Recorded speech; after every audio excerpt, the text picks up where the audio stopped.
Hello and welcome to this week's episode of ShatterCast. Today, we're going to be talking about Blizzard, Hong Kong, Blitzchung, and all the above. Let's move away from lies and fears. Perhaps it's time to leave. Free from how you look or what they say. Like a lion runs wild through the wilderness. Free from showing off a living faith. Like the eagles flying high, sing with the air. This breath in your lungs to breathe. Say, God, take this mask away. You see, he won't let you stay. Living in hollow days. So thank you for joining us this week as we address this topic. I have with me Derek Whitmore, Joel Stunkard, Hello. and my wife, Hannah. Hi, Hannah. Hey, Hannah. So It's been a fun week for Blizzard. just Couple gonna, months. yeah, just gonna jump into it. On this podcast, we've talked a lot about Blizzard, especially in the last few months. Getting excited for Classic launching. Giving you a few updates on our guild, like we've actually already started raiding, doing Molten Core and Ixia, having a lot of fun. And then a little while ago, after a Hearthstone tournament, a player by the name of Blitzchung won a decent prize, and in his post-match interview, said something that supported the protests in Hong Kong. As I'm sure all of you are aware, received a ban for 1 year and had his prize money taken away. Since then, his ban was reduced to 6 months. His prize money was returned, but there's been quite a lot of community backlash. So I wanted to kind of open it up, let us all kind of share maybe our thoughts, what we've experienced, what we're feeling, what we're thinking. Myself, as someone who's running a guild of almost 150 people, that's doing making some great strides and progressing through endgame content. I have close friends from Hong Kong, and I'm not gonna throw out like hashtag boycott Blizzard or anything like that, but I'm legitimately struggling with supporting Activision Blizzard in light of the decisions they've made. So it's just gonna be a really real podcast, guys. Like this is a difficult thing to talk about. It's a difficult thing to process. So. And we wanted to do this podcast today because we talk a lot about Blizzard. We talk a lot about video games because a lot of us play them. But people matter to us as well. And there's a lot of things going on in the world, and we try to be careful how we tackle it. I think the one thing that stood out, I was in a game store just yesterday before recording with a bunch of people from different walks of life, playing games with 6 different people, and this topic came up. And I was like, do you think Blizzard did the right thing? Again, when Blitzchung did that, they banned him and all that stuff. And universally they said, no, we think Blizzard should have left him alone. And the concern is that Blizzard made such a harsh penalty against this one guy because they're trying to seek some inroads into China and trying to court kind of that. And when a bunch of people from the U.S., from university here, did something similar, it took Blizzard a good long time to come up with a ban against them. And so it seemed like a double standard. And I think that was one of the reasons there's a lot of outrage and why there's protests, people are not playing the game, there's been some events canceled. We're recording this before BlizzCon takes place. You're probably seeing this after BlizzCon, so we don't know what's going to happen. We're all with bated breath see what's going to happen. waiting to see what happens at BlizzCon. I think my point is that human rights is important, and so we want to be careful that we can support that anywhere. There's tons of stuff on the internet that you can look up to find out what exactly is going on. We won't spend a ton of time going through that, but Blizzard, who runs BlizzCon, is a business. We understand that, and they're trying to get into the market of China. But I think it all boils down to, are you going to do what's right, even when it's hard? And I think a lot of us felt Blizzard could have either given the guy a warning or said, hey, please don't use our stream to do that, and just left it. Because they went so harsh, because some words were said, I think that's why a lot of people feel like, Blizzard, what are you doing? Did you go too far? So what are kind of your thoughts about it, guys? I agree. I think that it's one thing to not have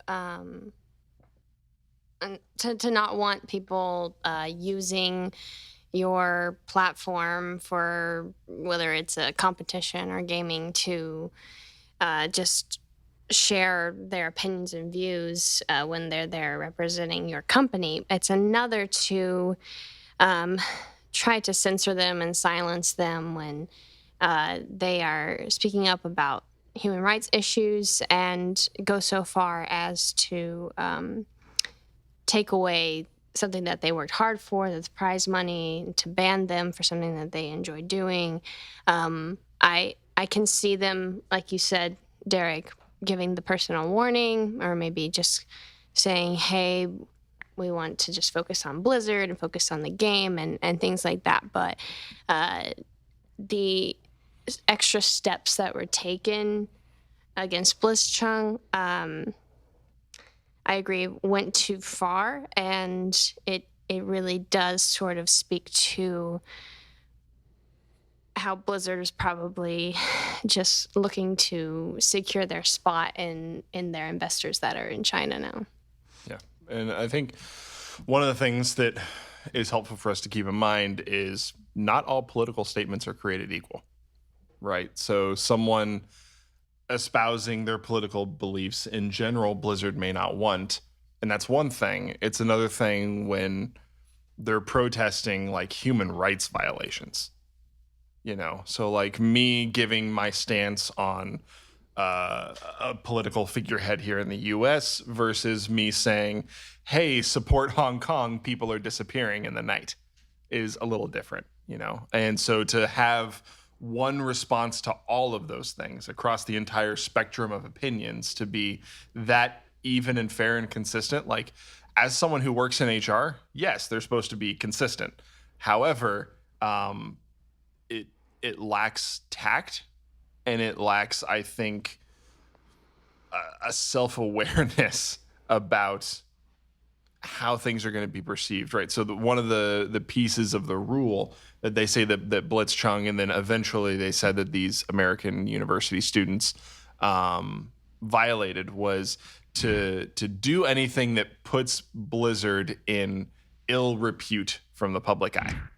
And what makes me laugh in a sad way, not a funny way, is Blizzard did way worse for themselves in the way they reacted than what he had said. Because I guarantee you, if they hadn't done anything to him, no one would be talking about him. Most likely. No one would be talking about Blizzard. No one would be boycotting Blizzard. They hurt themselves a lot more than anything that he said. But what it feels like to me, and kind of what you mentioned, Derek, is they were afraid that if they didn't do that, that what he did would have offended China, would have hurt their chance of being in the Chinese market. Tencent is a Chinese game developer, media in general, producer. They own 5% of Activision Blizzard. It's obviously not a controlling share by any means, but there's influence there, you know, and they've claimed that that influence had zero bearing whatsoever, that they would have taken the same action on someone if they espoused the opposite political view on their stream. But again, the not all political views are created equal. And I think that's important too. Well, I think when we look at China, like the game market there is actually really big, and especially phone games, it's a lot bigger there than it is over here in like the West, from what I've read and from what I've researched. And we look at Blizzard makes phone games as well. We saw the Diablo for phone came out, and here in the West, we're like, is this a joke? But it actually over there in China sold really well. Yeah. What, you guys don't own phones? What? It comes to one of those things where it's like, you know, the reality, whether we agree with it or not, is that money does talk. Yeah. And they're looking at their investors and they're saying, to us, it's worth more to keep that money flowing than it is to make a stand. Yeah. And at the point in our own lives, and we also have to make that choice in our own lives, because there's different things, and especially if you're in the creative film like world, like the film world, like that, there's a lot of things that go on as someone who's stepped like a foot in and whatnot that's very shady. And you get in there, and once you're behind scenes, then you really start to understand how things really move and how things really work. And that's the point where you got to say, okay, where do I draw the line at? Where do I make my stand at? And it's good to know that before you go in. Then when you're already exposed to something that you're like, holy crap, I did not expect myself to be in this position. And now I have to make a choice where it's my code of what I believe in, my integrity versus the money input and the money flow. And that's something that, not every human being has to face, but I think in the creative world, because it's such a hot but in place where there's a lot of different political views that are being shown into, as opposed to a lot of other views that people's faith and whatever, that there seems to be a lot of agendas that are being pushed. And to know your stance going in, and to also know what fights to pick and what fights not to pick, it's a huge deal. And that's the same when we approach people with our faith as well. If I talk to someone about God who's never heard about God before, or they don't have any understanding, where do I ease myself into that? Do I start to hit them with all the super complex stuff at first, or do I kind of ease it in? And it could be a case by case basis, but where do I expend grace at, and where do I expend truth at? And the hope is to not have to expend either one. But the truth of the matter is that when we're faced with these type of things where it's the money or the right thing, even though it's very easy for us to say always choose the right thing, when you're in that position, it's still a tough choice. It's not becomes an easier choice, but it becomes a lot easier the more firm you are in what you stand in. So with Blizzard here, then my own theory is that they thought by putting the ban on this guy that they would shut the mouths of anyone who would stand up for any sort of political thing. By having someone get banned really hardcore would scare people off from doing it. It's like the one kid in class who gets the whole class in trouble kind of deal. Making an example. Yeah, of him. yeah. Where they kind of make an example of him. But then what happened is it obviously backfired. Because me, as someone who doesn't look too deep into Hearthstone, I didn't really care until as you said, until this whole thing came up. And now it became a huge deal. And if they would have almost done a lot better if they almost let it slide, and then really dealt with it if it started to become a reoccurring theme, then they may have said, hey guys, there's a lot of people at play here, there's a lot of things at play here, and we got to really choose. Because it's tough, man, especially as we know with Yana, and as you do your own research and as you make your own opinion of them, the facts kind of show that they are making their place very much like a surveillance state. And it's not very good for their people, and it's not very good for the whole world as a whole, because there are businesses like that go there and that are starting to be shaken up and really torn between what they believe in and what makes the money. And there's a verse that says that the love of money is the root of all evil. It's not that money itself is a real evil, it's the love of money, to say I choose my love of money more than someone else's basic human rights or above their opinion or whatever like that. And like I said, we see this in so many different business worlds where the little guy may be overworked, or the top guy is always at the office every day, 7 days a week, because he has to manage everything. It's at what point do we make a choice and say okay, is this really worth the cost money wise if it's literally killing someone or degrading them? And well, you make a good point. I think it's something that as Christians, sometimes I see people kind of get into the trap of thinking that money is the root of all evil, and money isn't. Money is just a tool, right? You can do righteous things with money, and you can do evil things with money. Money is just a tool. Yeah. Money is no more evil than a hammer, right? But you can use a hammer to hang up a piece of art, or you can use a hammer to break in a car window, right? And so money can be used to further the kingdom of God.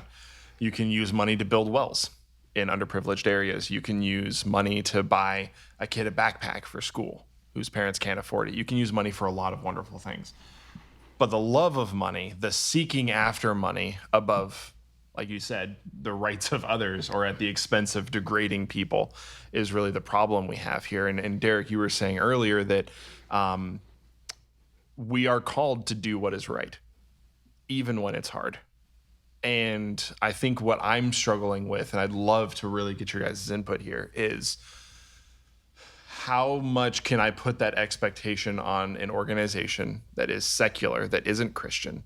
You know, can I say that they should do what is right because I should do what is right? That's why, like, even if I end up like canceling my WoW subscription and not playing and everything, I'm not going to be trying to tell everyone else to boycott Blizzard because that's a decision they have to make for themselves. But I don't know. Like this is hard for me. Like I'm really just wrestling with all of this because like it's so bad what's happening over there. And to see an organization that has been a part of my life since I was a child, just disregard it and wave it away it wrestles with me. I've been playing Blizzard games since the 90s. With StarCraft, the first one, with Diablo, the first one. Like I've been playing, Blizzard games as long as I've been playing computer games. And now it's just, it's like being betrayed by a friend. They were such a big part of my childhood. And, again, it's just a game. I know it's just a game, but all of my brothers live thousands of miles away from me. And the way that we connect, the way that we spend time together is playing online games and being on voice chat. So for me, it's not about the fact that it's a game that I'm going to miss playing. This is how I connect with my family. And now I feel like by doing that, I'm supporting an organization that has waved away human rights in the pursuit of money. I think about what you said with, people have to make the decision for themselves about whether or not they're going to support Blizzard's decision, continue to support Blizzard financially. And you may not be able to, force someone to make a decision, but you can make sure that they are well informed about what is going on. And I think similarly, sharing about Christ and is in a similar way, like that, because you can't force someone to make the decision to follow Christ, but you can make sure that they are well informed and that they know who Christ is and that Christ loves them and that he died on the cross for them for the sake of their sins. That's a fantastic point. Amen. And Amen. I think also that Blizzard is a company made up of employees. And I think our frustration is to some leaders in Blizzard who respond in certain ways because they felt they had to. And it's been interesting to see some even Blizzard employees doing things to come against and what was done. And to be fair, to note, Blizzard is starting to change some of their response. Slowly it seems, but again, they gave Blitzchung back his prize money. They lowered the ban to 6 months. I think the positive in that is that fan outrage has caused them to listen. Mm-hmm. And I think that's a positive thing, that we can listen, even though Blizzard is a Christian company, and fans may not all be believers, but this has collectively said, hey, Blizzard, you've gone too far. And so I think that's a reminder to us, if you feel something is going too far, use your voice and say something. I think about, even kids in high school who might be getting bullied, and teachers, other students, stand up and say something. I think that's one of the reasons we wanted to do this, because I think there's a lot of faith points we can get from this. And one is, when I was in high school, God revealed something to me, and it basically said, stand up for what you know is right, even when you feel you're standing alone. Amen. Because you're never truly by yourself. God is there, and he will raise people who will follow your example. But sometimes you have to be the first person to step up and say, no, that's not right. Yeah. And so I think where it's with games or whatever, like you said, it's games, but it's bigger than that. It's what they represent. I think, fans standing up say, hey, Blizzard, you're going too far here, I think is a step in the right direction. And I think also we all have this pressure, like Blizzard's leaders, like, hey, do I do what I think is right, or do I cave in because of X, Y, and Z pressure? And one of the things I love about the Bible and about God, he says over and over again, do what is right first, no matter what consequence you feel might come immediately, because at the end, I will take care of you. And there's tons of pastors that talk about that. Acts 5:29 and Galatians 1:10 both Peter and the apostles and Paul stand up and say, hey, are we to serve man or are we to serve God first? If I'm going to serve God, then I'm going to do what's right. Even if people come against me, that's my first priority. And I'm going to trust that God's going to take care of me in the end. And Micah 6:8 spells out what we're called to do. And it says to act justly, to love mercy, and to walk humbly with God. And so I think when we're faced with these decisions where you're in leadership or where you're a student or, and there's this outside pressure to do something that is not right, I just would encourage you, like I would encourage Blizzard, to do the right thing first. And even if you feel there's some consequences behind that, it's okay. It's going to work out in the end because God's going to take care of you. Yeah. Well, like what's cool about that, like this, like, and this, like my last thought about that is like, it says that when we're punished for doing good, or then like that's a place where God will bless us at. So we can look forward that even if you stand alone, then you can be confident that God sees that and He's going to bless you in that place, which is pretty neat because there's it does not have to be a dreadful thing to stand alone. There's actually some great perks to it, to be honest. Like if you look at how Jesus lived and how Paul lived and all these people lived, like people stood against them all the time. And God grew their ministry every time it happened. So, yeah. And I think the thing that I want to leave off on, the thing that I want us to be thinking about as we wrap this session up is one of the shows I grew up watching is Boy Meets World. I think most of us probably watched at least some of it. Maybe a lot of our viewers watched Boy Meets World. There was an episode where it was right after or leading up to around high school graduation, right? So all of Mr. Feeney's students were graduating high school. And the bell rings, half the class leaves, and it's just your main characters, right? You've got Sean and Corey and Topanga. Minkus, right? That was Minkus? I don't think Minkus was in the room, but yeah. I don't remember if he was or not. But there was a moment where Feeney's kind of giving a goodbye speech to him. And one of the things that he says, and one of the last things he says, is do good. And Topanga, the ever astute grammarian, raised her hand and she's like, Mr. Feeney, don't you mean do well? And with tears in his eyes, he says, no, do good. Because what mattered to him isn't that they were successful, isn't that they had cushy jobs and lots of money and big houses. What mattered to him is that they did something that mattered. Amen. That they did something good. And that is what the Bible calls us to do, is to do good. That's what we're supposed to do. I mean, I can't put it any more simply than that. We are to do good, regardless of what it costs. It cost Christ everything. It cost Peter everything. It cost Paul everything. Everything. At the cost of everything, we are to do good. So as we close out and as you guys go throughout the rest of your week until you see us again, do good. Blizzard, Hong Kong, Blitzchung, and all the above. Okay. Take that out now. That was good. Good timing. Right in the part that's getting cut, so that was fine. Okay.